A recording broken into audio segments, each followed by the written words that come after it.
I'm Real Agent Adam, and I'm a realtor and a real estate investor, and I'm here to bring you educational content in a bite-sized format to help make you a more savvy buyer and seller. All right, in this video, we're going to be talking about the almighty pre-approval and what it takes to actually get pre-approved for a mortgage, why you should get pre-approved, and we might even talk about why it's so scary and some of the common myths along with it. So let's get right into it here. Pre-approval is something that you need in order to be able to buy a house. Without it, you're just not going to be able to get a house because, well, you probably don't have the cash to be able to buy it outright. If you do, great. Then we can go ahead and do that. With how low interest rates are right now in 2021, I wouldn't recommend wasting all of your cash. But hey, that's a personal decision for you to be able to make for yourself. So let's talk about how you get pre-approved and what they look at in a pre-approval. So right away, I'm going to let you know that I am not a loan officer and I do not work in the mortgage industry. So please take everything I say with a grain of salt. This is really just some tips to get you guys in the right direction so you can start taking a look at your own credit to see what you need to work on in order to get yourself a loan. All right. So they are going to look at three major things. They're going to look at your income. They're going to look at your debt, and they're going to look at your credit. All right. So let's start with income here. So they're going to look at your income to see how much money you make. Obviously, you got to make money to be able to buy a house and be able to pay the loan. So they're going to make sure that you've been working with that same employer for the past 2 years. If you have not been working with that employer for the past 2 years, well, then hopefully you are working in a similar industry. If you're working in the same industry, sometimes they'll make an exception for that. Sometimes they will not. Really determined by the scope of work, which is determined by the underwriters. So you will have to talk to your individual mortgager to be able to get that answer. And if you're looking for a mortgage person to get into contact with for more detailed information on these overarching topics that I'm talking about, I will link down below my preferred lender. His name is Kevin with Mortgage Network, and the guy is just incredible. He does an amazing job, and he's the smartest guy on the entire planet. So you're going to want to ask him questions more so than what I can answer for you here. But also feel free to reach out to me and I can see if there's questions that I can answer. But again, I'm not a mortgage officer, or a loan officer rather, so I'm not going to know all the answers, but I do know some of them just from being in the industry for the length that I have been. So your income, they're going to look at your employment, your length of employment, and your income. They're going to weigh that against your debts. These are things like student loans, car loans. This can be credit card debt, any monthly indenture that you have other than your rent and utilities for the place that you currently stay at, or if you already own your home, your own mortgage. Basically anything that's providing your shelter, they're not going to be looking at because you're going to be moving into a new home, so that's not going to be in play. They're also not going to look at things like how much your cell phone bill costs per month. That just doesn't go into the equation. These are debts that you have, not bills that you pay recurring. Okay, so there is a difference between those things. What they're going to do is they're going to take your monthly income and they're going to weigh that against your monthly indentures, and they are going to have what's called a debt to income ratio. So you flip those over, you divide them amongst itself, and that is what your debt to income ratio is. And then there is a maximum threshold that they're going to allow you to have in debt in order to buy a house, so that way you are not house poor. So you can try to calculate that yourself by just taking your monthly indentures and dividing that by your gross income. I always tell people to be on the safe side, do it by your net income rather than your gross income. Now, I will caveat this and say that if you are self-employed, it is a much different process, and I'm not going to touch on self-employed people in this video. If you want more information, if you are self-employed, go ahead and reach out to my boy Kevin, and he's going to get you squared away with whatever you need. All right.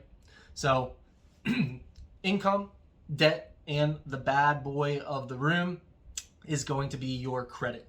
Your credit is comprised of your credit history, your credit depth, and your repayability. All right, that's what makes up your credit score. There's other factors that go into that, but these are going to be the big three that really have a big weight on your score. So let's talk about your credit history. Your credit history is just going to be looking back through your credit to see how you've been as a creditee, taking credit out amongst various different ways and different platforms. Your credit depth is going to be the width of your credit. So this is going to be different types of credit that you can have, like a mortgage or a car loan or a credit card, or all of these different facets of credit that you can have that build up your credit over time. And then that third one is going to be your repayability. They're going to look to see if you have any 30, 60, 90-day late payments, if you have a history of paying things on time, because that is going to determine how likely you are to repay your loan to them.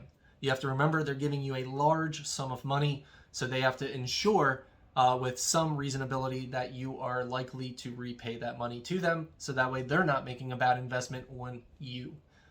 All right?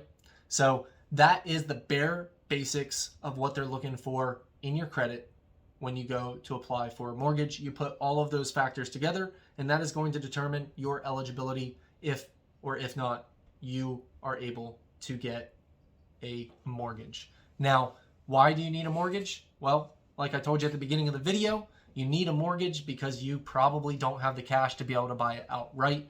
Now, of course, you're going to have to bring some form of a down payment, possibly, depending on what type of loan that you get and what programs that you get qualified for. But there will be some cash that you need in order to make the purchase, but it won't be the entire purchase price of the home.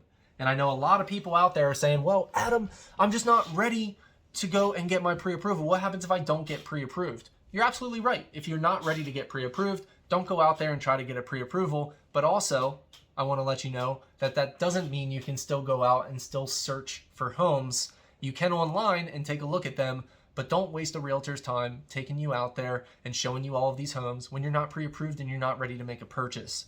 Come correct and be ready to make that purchase when you are out there looking at homes, and it's going to make your life and your realtor's life a lot better, and you're going to have a lot better relationship with that realtor, and they're going to be able to do a lot better job for you, okay?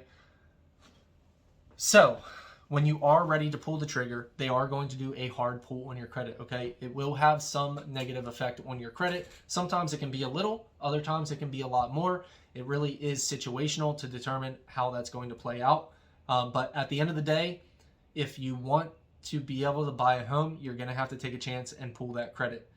If you're not sure if you're going to get approved, what I would recommend is talking to your realtor about your financial situation before you ever go and get that pre-approval. What I do with a lot of people is I vet out all of what we just talked about before I even have them call the loan officer, so that way they have a certainty that they will get accepted or not get accepted within a certain degree, of course, right? There's things that we can't account for, and obviously it comes down to the honesty of the person talking to me, that all the information that they're giving me is correct. And not only the honesty, but just the knowledge, because they might not know that something's on there, like a past due medical bill that you had no idea was taken to collections 7 years ago from when you broke your ankle when you were 19 years old in a skateboard accident.